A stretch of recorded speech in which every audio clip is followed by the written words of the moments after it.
Jorge, I hope I don't look too dolled up. I mean, but it is really the first episode of RuPaul's Drag Race. I don't count those first two because, well, oh hey, hi, it's me, Wilma Fingerdoo, with the Fingerdoo review of RuPaul's Drag Race Season 12, Episode 3, but really the first real episode. And all I have to say is, Jorge, drink me. Ooh, look at you making a classic martini.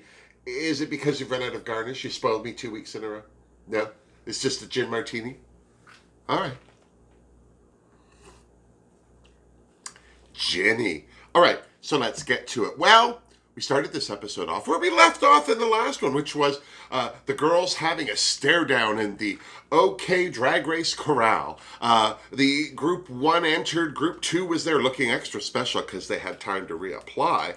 And for a hot second there, it looked like there was going to be a rumble in the jungle. But no, it was all for TV. First of all, you can't have 5 New York queens in a room and not have them all be friendly, at least, for the first 10 minutes. And the rest of the girls all seemed to, the ones that knew each other said hello, the ones that didn't seem to, say hello regardless, except for Heidi. Heidi seemed to uncharacteristically throw down some shade. She was the first one to whip down the shade gauntlet by saying, "Oh, was you playing late? Oh, you arrived late?" And, which I think was her trying to politely say that they were sloppy seconds. Of course, none of the girls would have it. They all were kind of like, what's she going on about? I think that Sherry Pie and Jada Essence Hall took an opportunity there to distract or at least change the subject by asking the other girls how they'd been getting along and if there'd been any fighting. Well, they all lied through their teeth. No, we haven't been fighting at all. Not that they had big fights, but certainly the widow Von Du didn't want anyone to know that she'd been difficult so far. Really, one episode and she's making enemies? Just saying. The girls from Group 2, though, had no problem admitting that there had been words spoken, but they were mostly between the top 2 queens and in comparison as to what kind of drag each of them did. Really, nobody'd been fighting yet. But Gigi tried to throw back a little shade when Britta asked her what she was good at, and she said, name something. Seriously, good for you, Gigi. The one thing that I found hard while everyone was going on, it distracted me so much. Did Jada Essence Hall change her wig? Is that the same wig? Did she sweat out her flip? I'm serious. The whole time that all this is going on in the workroom, I'm like, that queen changed her hair? I didn't think they were allowed to do that. Well, anyway, God bless. Here's to you, Jada Essence. Even if it was a wig change, good for you. The next day in the workroom, the girls were trying to make nice when Ru showed up in a suit that just screamed. Well, I thought it just screamed. It was very loud. I mean, it looked like somebody had shot a satin sofa. Not that I had a problem with it. I thought Ru looked all right. It just wasn't for me. I'm just saying. And did Ru just make a fisting reference on RuPaul's Drag Race? Seriously. I mean, this is not the season to be alluding to that kind of activity. I'm just saying. Good thing they called in the pit crew to calm everyone down. So this week's mini challenge, Jada Essence Hall and the Widow Von Du had to arrange the queens from opposite teams, aka the girls they had just met, into who they thought, from just having a chat, was their biggest competition to their least competition. Seriously, if there wasn't drama enough this season, this is the kind of challenge that slaps a face. I'm just saying. Well, right away, Widow Von Du picked Sherry Pie as her biggest competition, and Aiden Zane as her least competition.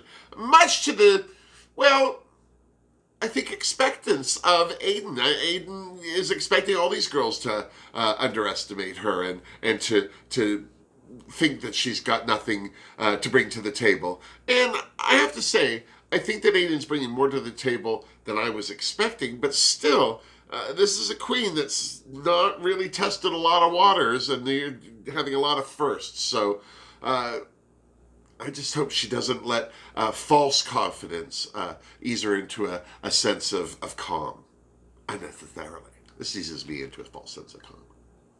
From Group 1, Jada Essence Hall thought Gigi Good was the queen that was going to give her the biggest run for the money, and that Heidi and Closet was the one that wouldn't at all. And Heidi took that very well. Not.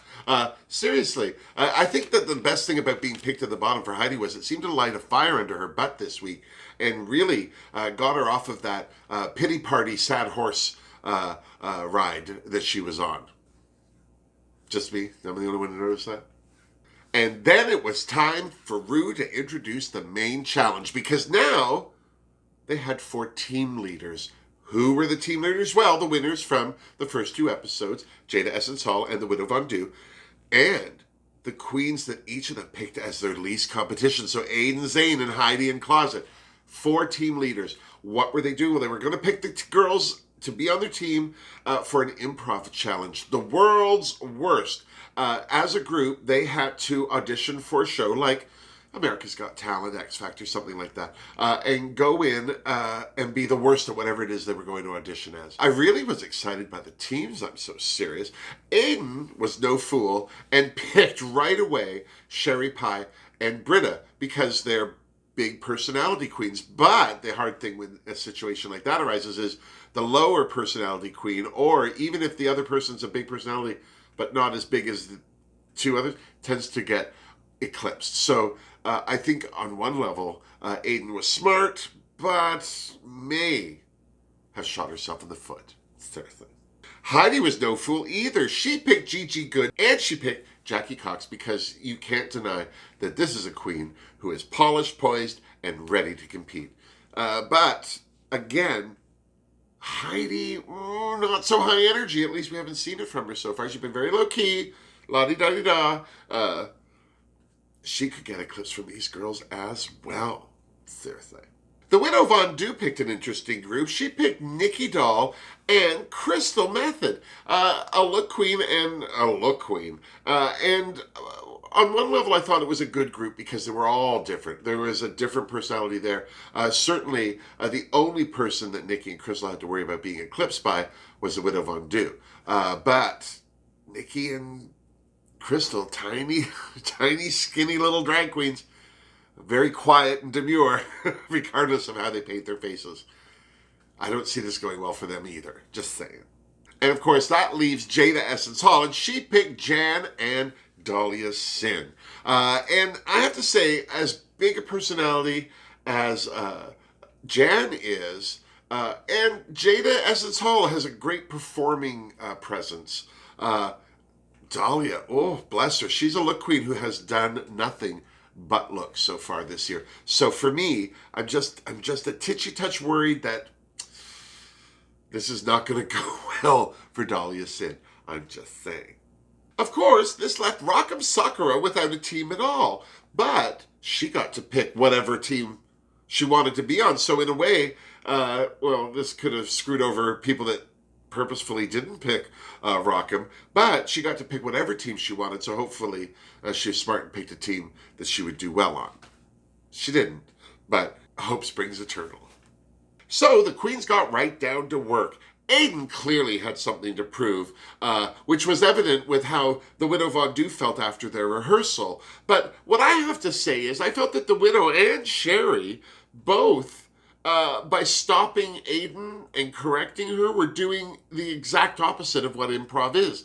If they were better improvisers, they would have just gone with whatever Aiden was throwing out, regardless of how she was doing it, just to keep the flow going. So in a way, I feel that by them judging her talent and saying that she wasn't good at it, they actually came off worse. Imagine. Seriously, did no one listen to Jackie Cox? And speaking of Jackie Cox, I thought she did very well with her team. I mean, clearly Heidi was the lowest on the totem pole and was feeling salt on the wound after being told by, Jada Essence Hall that she thought she was the bottom 2 as well. But I really like that Jackie Cox helped her out with the whole improv thing. Now, one thing that was great help to Team Heidi is that Heidi has a great personality. I mean, you can see it when she's talking, but she has some issues. I'm finding this season there's a lot of queens that are having issues. Crystal has some issues. Heidi's having some issues. Rock'em for sure. And as important as I think it is for queens like that, or anybody who has those issues to talk about it. I also wonder if this is the best place to come to terms with those issues in a competition scenario where their whole raison d'etre, it's French, is to put girls in extreme situations, see how they handle them. But that said, I thought Heidi was able to just let all of that go and really let that personality that's been lurking in the corners come out. And she really seemed to not only impress the other girls, but herself too. I was impressed. See you, Heidi, seriously. Speaking of Rock'em Sakura, she was starting to regret her choices, clearly, because she wanted to play this one part in her skit. She wanted to play the apple. I don't know why. It spoke to her, the part. It said something. I don't know her. We're not friends. But she felt getting the orange was not for her. She even said as much, but again, in this kind of backhanded, oh, I really want to play this, unless, of course, you don't want me to. And then, because Jada was the leader of that team, she was like, well, I don't want you to, so I'm doing it. And the funny thing is that, Rock'em really just seemed to let that bother her. And have we not learned anything from past episodes of Drag Race? Look at when Aja got that part in the 9021 thing, and she bitched and moaned about it, and then Shea Coulee did it and killed. Or how about even in that season, Nina Benina not getting Black China and then letting it ruin her performance as Chloe. Whatever. Who cares? It's a competition. Nobody cares. Just do what you're given and make it the best. And what's ironic is, Rock'em did great. Seriously. She got to get over herself. Get out of your own way, Rock'em. Seriously. Widow's team took the typecasting route as far as doling out the parts. And Nikki, being the look queen, got the sexy character. She's another one. I think she was getting into her head here and letting things like that bother her. If she had just gone, fine, I'll do it. I'll do it better than everyone. I think she would have had a much better showing in this challenge as well. I'm just saying. Thank God Ru dropped into the workroom to check on the girls' progress. First stop was Team Widow Von Du, and Ru could not get past Crystal's hair. I haven't thought of El DeBarge in decades. 1980, what, 6 was her last hit? But that hair, that's El DeBarge. That is so El DeBarge. And you know what's so funny is because Crystal's so lovely out of drag, I think she is going to single-handedly bring the mullet back. Watch. By this time next year, at all the parties, mullets, all business in the front, party in the back. Here's to you, Crystal. Set a trend, baby. Do it. Ru also asked Nikki what kind of problems she would have as far as language would go with an improv challenge. And Nikki said, she does do improv in French and that it would be a problem. And she was in her head, so I felt she was overcompensating by being very casual and, oh yeah, there's no problem. But I could see that she was nervous, so I'm assuming Ru could too. She sees everything.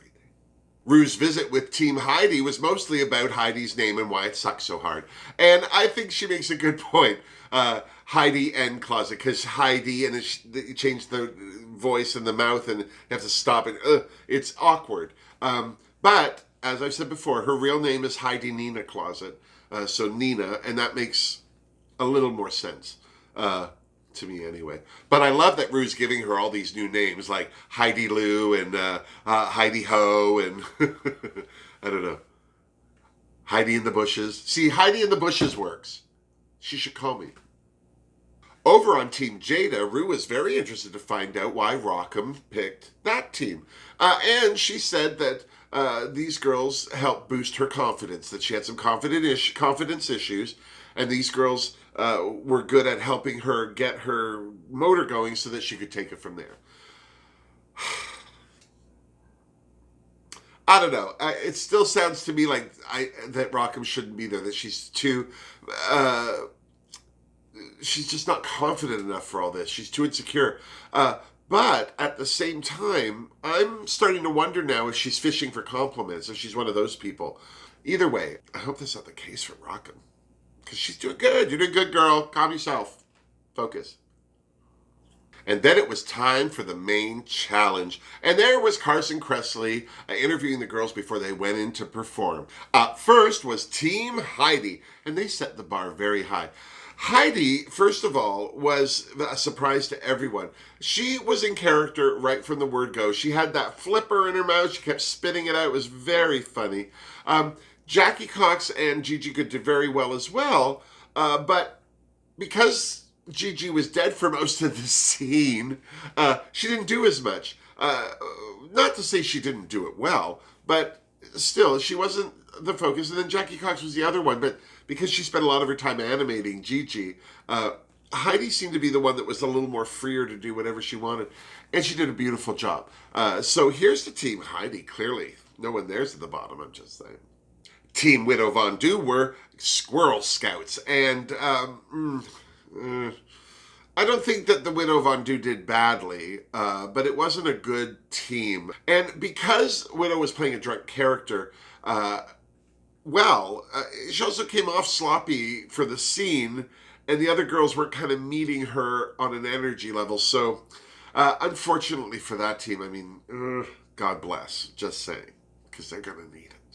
Team Jada's Fruity Patooties did pretty good. I mean, Rock'em Sakura, I thought, did excellently. First of all, that face, I was so impressed with her makeup. She looked gorgeous. I mean, for an orange. And she also was pretty funny. I mean, you know, she at least had more to say than the other girls on her team. I am just saying. But her team also had my favorite word of the day, which was Brock Ally. Instead of broccoli, Brock Ally. I thought that was hilarious. Too bad that Dahlia Sin was playing the Brock Ally. I don't know what she was trying to do. Because from what I understood, the reason that the apple was angry at the rest of the fruit was because they weren't fruits. They weren't gay. So I thought it was Dahlia missed an opportunity to play out of type. She could have played that super like butch or dudeish or, you know, and not even try, like, first of all, she's not a fruit. She's not going to try and act like one. I think that she missed an opportunity there, which also reflects on just, you know, what level she's at for a competition like that. You got to be able to think out of the box, even if it's your own. So. And finally, Team Aiden performed. They were the girls, three girls with the one brain. And I have to say, they did an excellent job. They did very well, as I knew they would, because Britta and Sherry were in the team. But I was super impressed with Aiden. She surprised me. She was good. She kept up with the other girls. She certainly didn't make any mistakes that were obvious or that threw the other girls. The other girls didn't seem to throw her. She kept up with them. All in all, I have to say, I was very, very, very impressed with Aiden. Again! Here's to you, cutie. Back in the workroom as the girls got ready for the runway, Rock'em Sakura was worried. Of course she was. She's Rock'em Sakura. She felt that she should have made more of a play for the apple and that not doing it. And keep in mind, she pushed for it twice and they said no. But as I said, no matter how well I think Rock'em Sakura would do in anything, I'll bet you she always thinks she does a whole lot worse than she really does. Seriously. I also think that Britta and Sherry were worried for some odd reason. I mean, why else would they gang up on Aiden? I mean, if their team came off as bad, it wouldn't have been reflected on either Britta or Sherry. They did very well. I mean, Aiden did very well as well, but somehow or another, I guess they didn't see that. I think that they were, on all points alert for any mistakes she was making in their eyes to correct them, but she didn't. So I don't know what that whole conversation was, but they were really setting her up to accept the fact that if there was some negative press, that she was going to take it right in the chin, because she's the captain and she sucked the hardest, and not in the sexy way. That's the last time I'm doing that. Of course, the whole room gagged to find out that Dahlia Sin has an identical gay twin brother. It's always the cute ones, I'll tell you right now. What I found interesting, though, was that Dahlia was not having the fact that her brother wants to do drag too. I think she's missing an opportunity here. If she took her brother in as her drag daughter and taught her how to paint and look gorgeous, I think that they're missing an opportunity as twins to do drag. I'm just saying. And there was Heidi in the midst of all of this. letting it all hang out in the Milkway. And by that I mean her Pinocchio nose. Seriously, good for Heidi. I guess she's a shower, not a grower. And then it was time for the runway, and there was Ru in a python fantasy. She was just wrapped for filth in booty shorts and thigh-high boots. She looked good. I didn't have a problem with this outfit whatsoever. And neither did the judging panel, which of course included, as always, the delicious Michelle Visage. And joining her this week, both Ross Matthews and Carson Kressley. And joining them on the panel as well, actress and host Olivia Munn, looking gorgeous, shame on her, showing up the girls. And by girls, I mean Ross and Carson. And this week's runway theme was buttons and bows. First down the runway, Jada Essence Hall. I have to say, I did not like this outfit at all. I expected more from Jada Essence Hall. But the wig was all right. I liked it. Kind of had a vintage Trixie Mattel Barbie look, but the dress itself, like it was, I realized that it was, I think a two-piece, but I don't know. It just was very pedestrian to me. I was very surprised. I expected more from Jada, just saying. Dahlia's outfit was nice, but it was too muted. I also hated the fact that the hat that she wore didn't fit, that the ear cutouts were way up high. Things like that bother me. I would have cut those ear cutouts out and made it more of like a cap on my head. It disturbed me. I also would have worn a different wig, something with more. She had no contrast in that outfit. The fabric was very similar to her own skin tone, so it was interesting. It was unique. She looked gorgeous, but I wasn't impressed. Sorry about it. Down the runway next was Rock'em Sakura in her Alice in Wonderland on prenatal vitamin fantasy. I guess if you take prenatals, your hair grows. I mean, no one's mentioned that to me, I'm just saying. Jan's voodoo doll look was my favorite.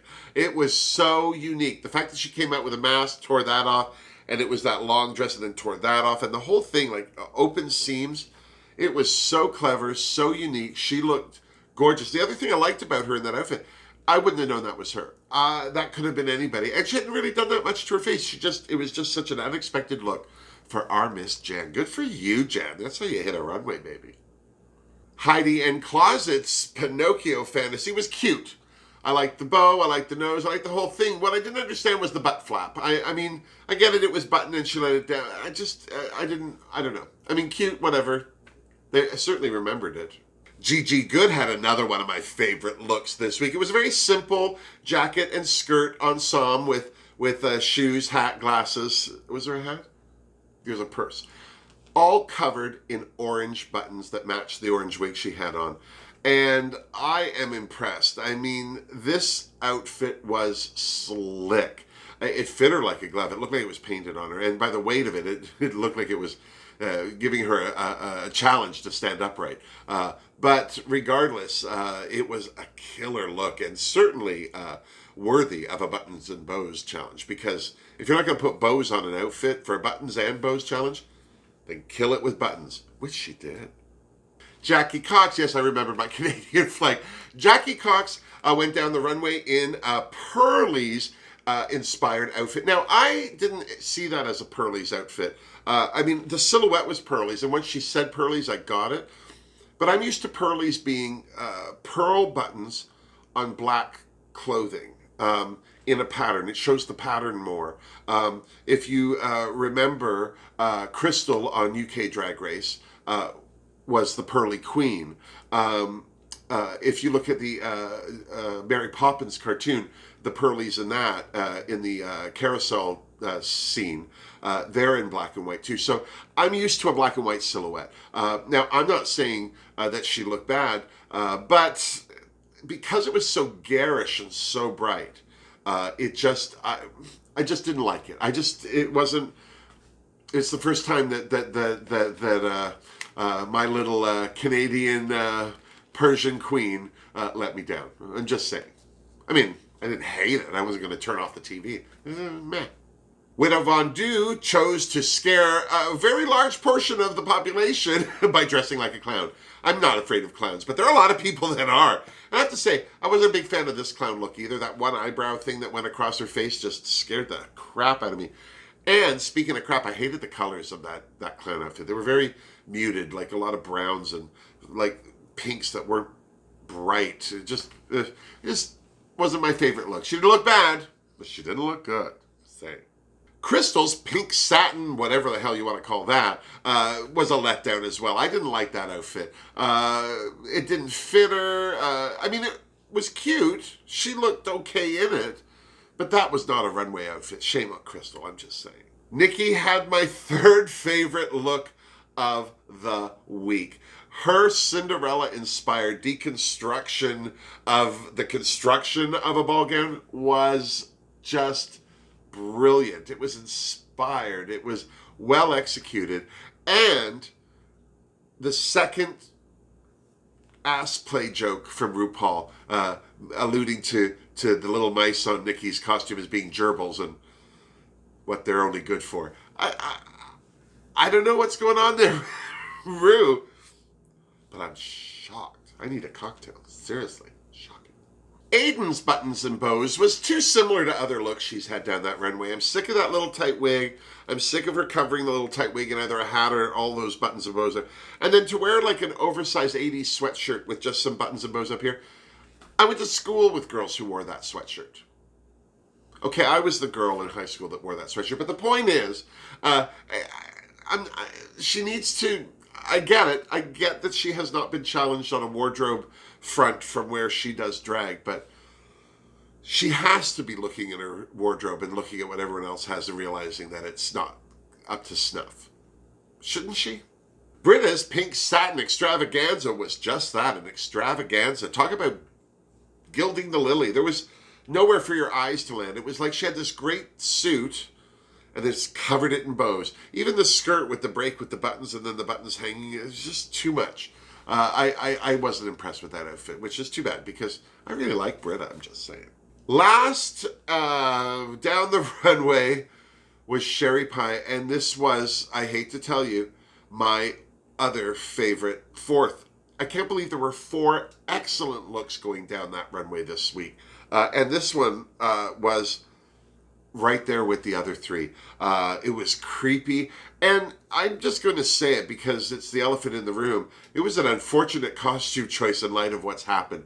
Because there's a part of it where I just felt like, oh, this isn't a good costume choice for a predator. I'm just saying.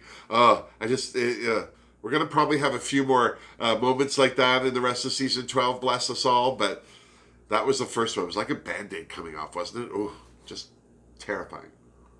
So when the glitter stopped falling, it was announced that the Widow Von Du, Jada Essence Hall, Jan, Rock'em Sakura, Aiden Zane, and Britta were all safe. So they frigged off to the Untucked Lounge, and the rest of the girls took their hits. I'm just saying. And no one took hits harder than Dahlia Sin, I'm just saying. Poor Dahlia. I don't think anyone liked her. It was funny because Michelle said what I felt, which was that her outfit was too muted. It didn't pop. It didn't draw the eye. And that her whole performance as the broccoli, she kept turning her head, which hit her face, which gave them nothing to look at. Personally, I think the fact that she kept turning was the most impressive thing of her performance, and they're splitting broccoli spears at this point, I'm just saying. Everyone seemed to love Heidi in Closet as well. They certainly thought she did an excellent job in the challenge, which she did, and they loved her runway, so not a bad week for Miss Heidi. Ross Matthews had the same impression of Jackie Cox's costume as I did, which was, it was a little bright, it was a little garish. He even went so far as to say it looked too costume shoppy for his liking, which I'm sure was a hard pill for Jackie Cox to swallow because she's so polished. But no one had a problem with Jackie Cox's improv. Seriously, between her and Heidi, they totally supported Gigi. Well, they had to, she was dead. Poor Crystal was told that she was completely overshadowed by Widow Von Du, and both Michelle and Ross more or less just said they hate her makeup, bless her, which I bet you they feel a little bad about. Maybe it's why she didn't get some. Because poor Crystal had a little bit of a breakdown on stage talking about how doing her makeup and presenting herself the way that she does helps her get over all of her confidence issues.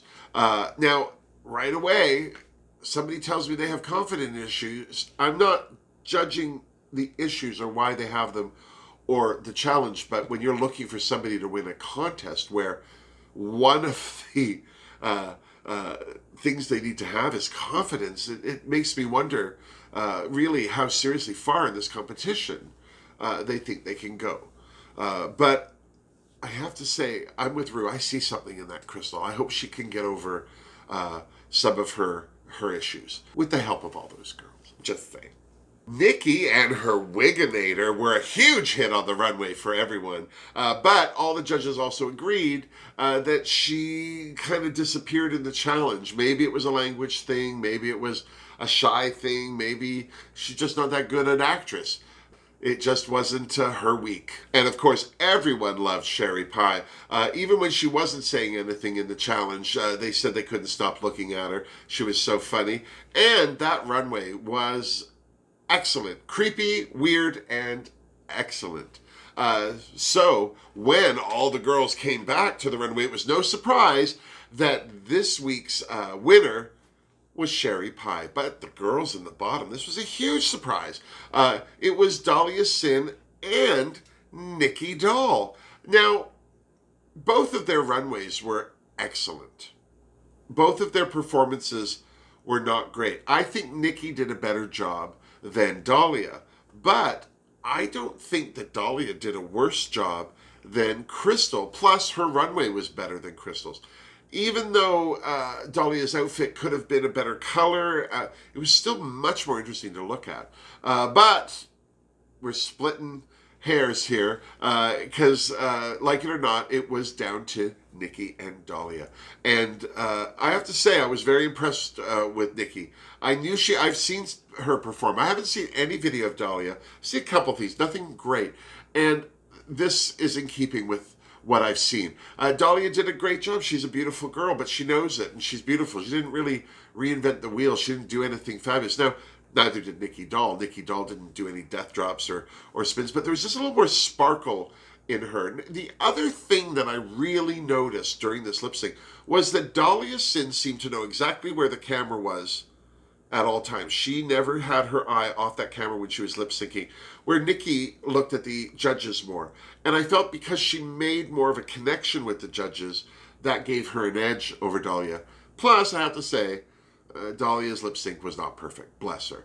So, Nikki was safe, and it was Dahlia who went home, and she was not happy about it. She went home in a big old huff. Bless her. And I'm glad that she said right away that she regretted walking off that way. But, you know, it's how she felt. Mind you, she's a 29-year-old. She should know how to be a little more user-friendly, especially on TV. But there you have it. So, our first elimination, what do you think? Do you agree with me? Do you think it should have been Crystal in the bottom? If Crystal had been in the bottom, would she have gone home? Who's to say? All we can do is tune in next week and find out how it all goes down. And then when you're done watching RuPaul's Drag Race, you come on back and you see me. Now, don't forget to like my video. Don't forget to subscribe to my channel if you haven't already. And if you haven't, why the heck haven't you? You just show up and watch a video and leave in the night? Seriously. Also, if you want to support me here at the Wilma Fingerdoo Review, there's many ways you can do it. I have links down below. You can give me a one-time tip on PayPal. You can support me on Patreon, where I have my weekly watcha. This week's weekly watcha is all about the coronavirus, and the craziness that is ensuing across the globe. And you can support me on there. There's a link. Also, I have merch on Redbubble. So, there you have it. Until next week, miss me! Mwah! Seriously, Jorge, I like the simple things. Nice gin martini. Simple.